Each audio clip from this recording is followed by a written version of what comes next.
Ayun. Abay, mga nag-PPM. Sir, sama niyo naman ako sa scholar niyo. May Lovebirds University na pala.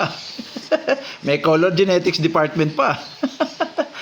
May humirit pa. Sir, di ba kayo medyo nahirapan? Parang isa lang kayo, isang professor lang kayo dyan sa color genetics department ng Lovebirds University. Aba, hindi po. May katulong tayo. Lately, nasa background lang, pero walang tigil ang research niyan at wala ring tigil ang pakikipag-ugnayan. Kaya Dirk Van den Abil. Of course, si Rupert Bernabe. Abay, marami rin po talaga na itutulong yan noon pa. At alam natin yan. Alam din ng mga kaibon yan. At dahil pinangatawanan natin itong Lovebirds University, abay, nagpa-quiz tayo ng mabilisan. At ang nakakatuwa, di hamak na perfect lahat ang sumaling mga scholars natin. Teka, mabanggit na natin yung mga scholars natin na naging na perfect kumbaga. Teka lang. Ayun. Ang sinasabi lang po natin dito, pag hindi po kasi tayo agad-agad nagbibigay ng quiz, dapat nga weekly to. Nakalimutan ko, nakagbigay tayo ng quiz ng nakaraan. Tapos ngayon lang uli na naulit. Pero dapat weekly. Bakit po weekly?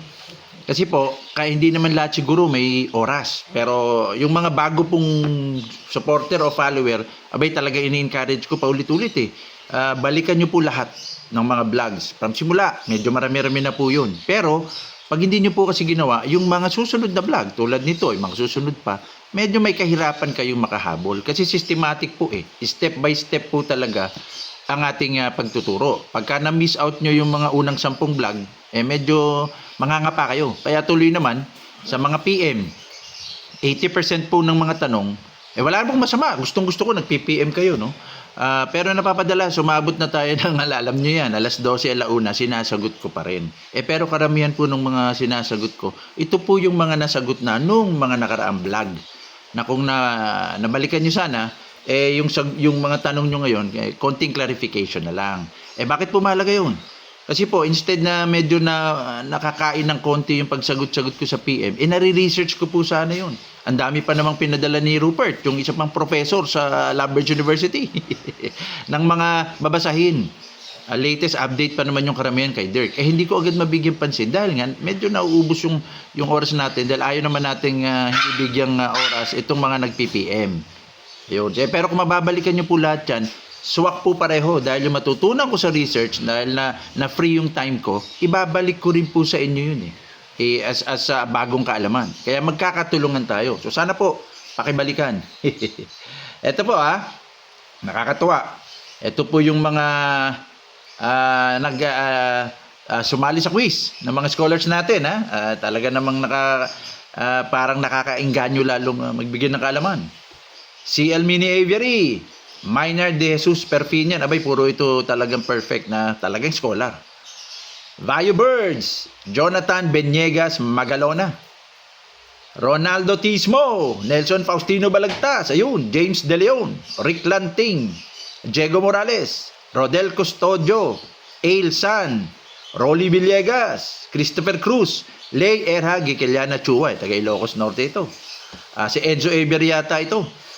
Mondre, Kim Lee Wu, Hernani Villamaria de la Cruz, Fernando Boy Marcelo, Christopher Lopez, Badong Bautista, Jamini Avery, Joe Glenn Machong, Dex Miguel Saplaco, abay, ang dami pala, nakakatuwa talaga.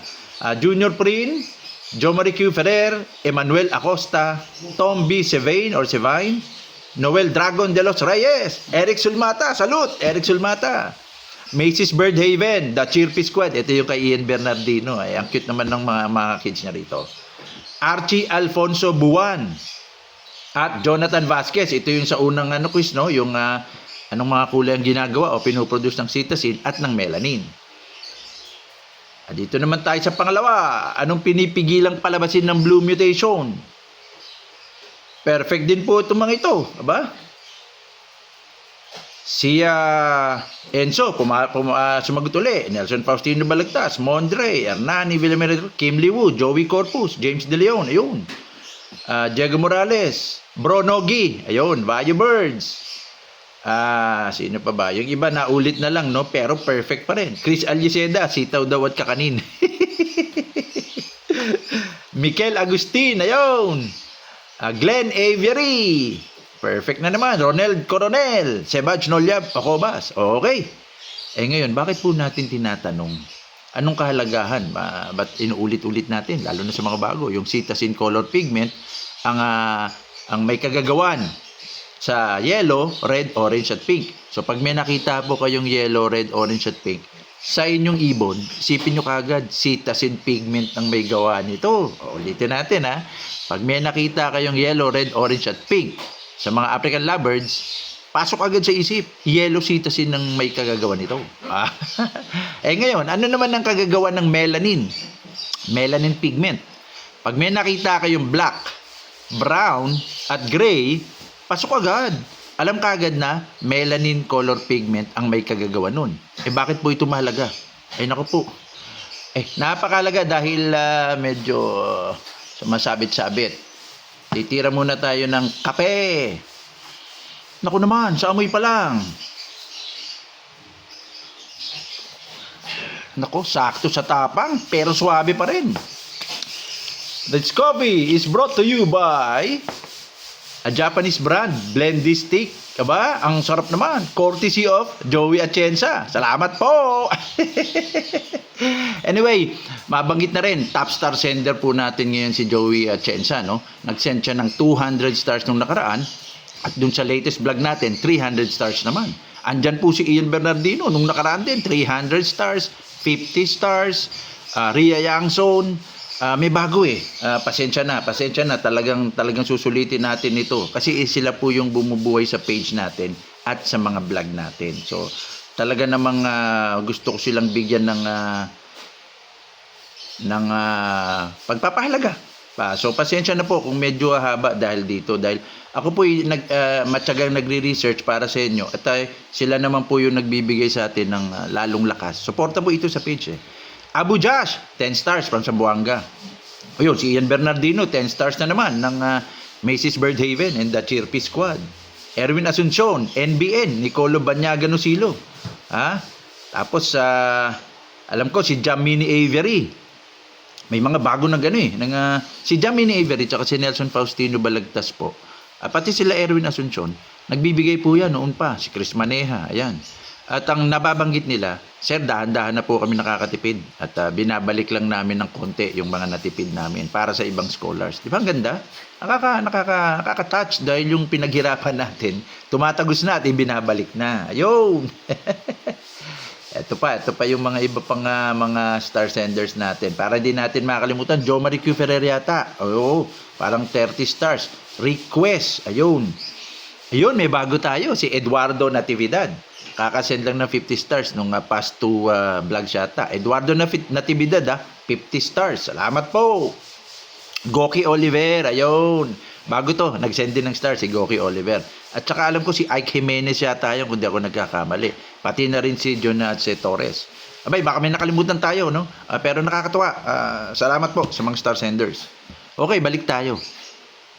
Ano po ang kahalagahan? Bakit ko binabanggit yun?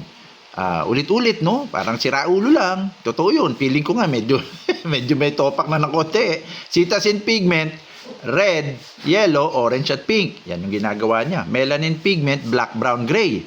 Di ba? Bakit ko sinasabi po iyan? Kasi po, pagka merong mga mutation na hindi nyo maintindihan, ulitin ko diba, napakahalaga. Coffee muna. Kasi po, pag may mga mutation na hindi nyo maintindihan kagad, ang dami nagtatanong nito tanungin nyo kagad sarili nyo. Ulitin natin Ang tanong, yung mutation na ba to, na parang kakaiba, may kinalaman ba ito sa Cetaphil pigment? Diba? Yun ang mga tanong Sunod na tanong, teka, may kinalaman kaya ito sa melanin pigment? Diba? So ngayon, kunwari baguhan, nakakita ng blue. Teka, sabi ni sir, ang Cetaphil pigment, red, yellow, orange, pink. Baguhan lang to Siyempre sabihin natin, mga 2 months pa lang. Pero itong sa akin, blue ito Wala akong nakitang red, yellow, orange at pink. Ang linaw, sinisilip-silip ko. Wala akong nakitang Cetaphil pigment, in other words. Aha! Di ba? Hindi kaya ang blue mutation, pinipigilan niya ang paglabas ng cetacean pigment sa ibon. Di ba? Huli niya kagad. Kaya kinukulit ko kayo eh. Di ba? Okay, another baguhan na naman. Sasabihin na naman niya, aba, ang ganda naman ng kulay na to ah. Ano ulit tawag dito? Kanilabit niya yung katropa niya na medyo baguhan din. Pre, yan yung lutino. Di ba? Ang ano sa mata eh. Ang lamig sa mata. Pula mata. Pula yung mask niya. Dilaw ang buong kabuuan niya. Ay, teka. May quiz pa nga dun eh. May quiz pa si Lamberts and Color Genetics, si Jameson Yereman. Naalala ko, sabi niya, ano daw ang mga pinoproduce ng melanin pigment? Naalala ko, black, brown at gray. Tapos yung sumunod niyang quiz, tinatanong niya kung ano daw ang pinipigilan ng Ino mutation. Tingnan mo nga bro. Tingnan mo yung sinasabi mong lutino, itong bago kong bili. Wala kang nakitang black dyan, di ba? Wala kang nakitang brown. Wala ka rin nakitang gray. Dun sabi sa quiz, yung Ino mutation daw, pinipigilan niya ang paglabas ng black, brown, gray. Ayun! Ino gene pala ang may kagagawa ng mutation na to. Di ba po ba? Kaya paulit-ulit tayo, papasok agad dito, lalo na sa mga baguhan. Ngayon, isa na lang, feather structure pinag-uusapan natin, di ba? Kung nasundan nyo lahat ng module natin. Pero teka, sabi naman yung katropa niya, teka, kung may pinagmamalaki kang lutino, meron ako dito, violet. Ito, dala-dala ko nga pa, ipagmamalaki ko sa iyo eh. Isang linggo pa lang sa akin to eh. Ay, nakakatuwa, violet. Napaisip silang dalawa. Teka bro.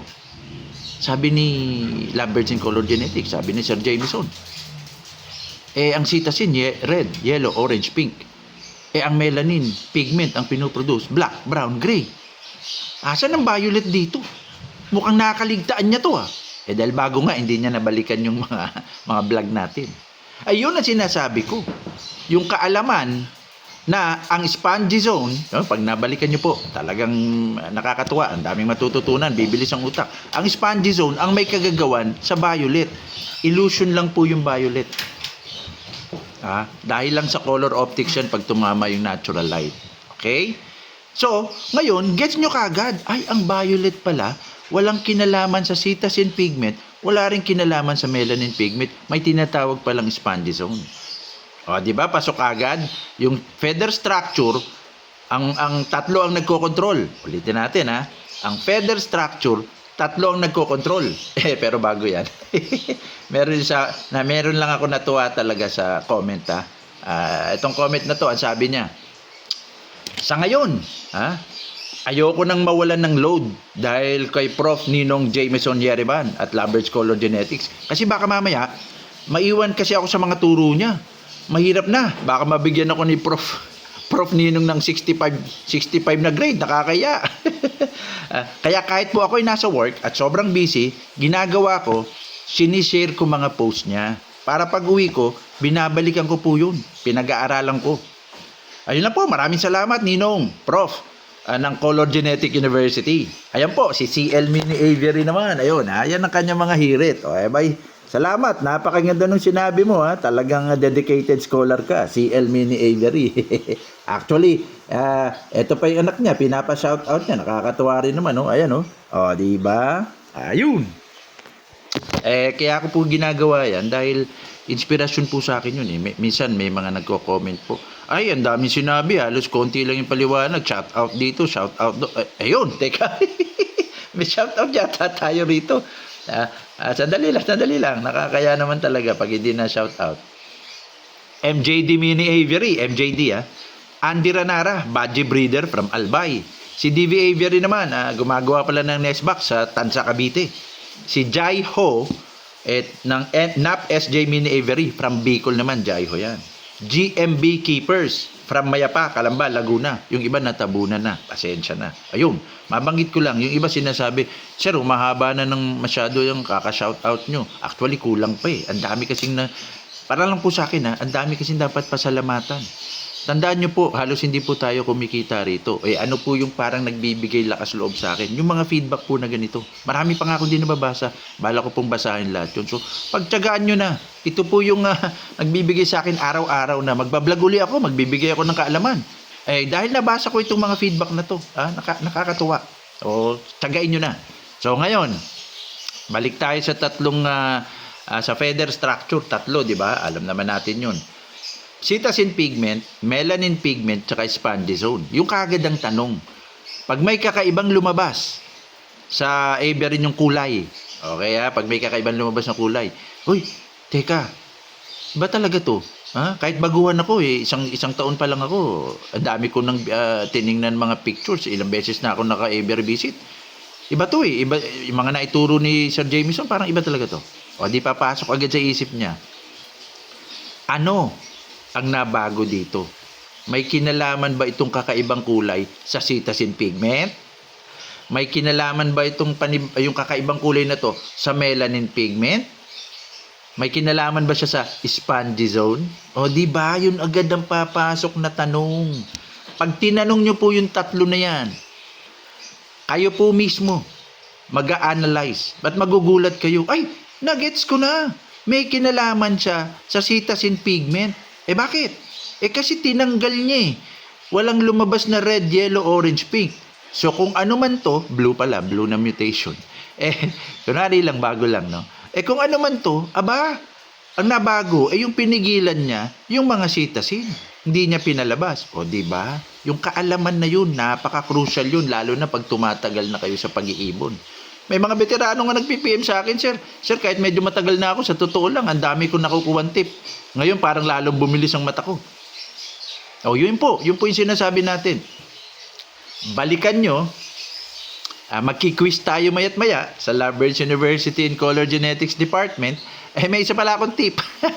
Ang ginagawa ng karamihan, lalo na si Joey Atienza, kasasabi niya lang sa akin, sir, habang papakain ako, maabot ng 1 oras mahigit madalas pag nagpapakain tayo, kung marami-rami at nanonood pa tayo, minsan 2 oras hanggang 3 oras.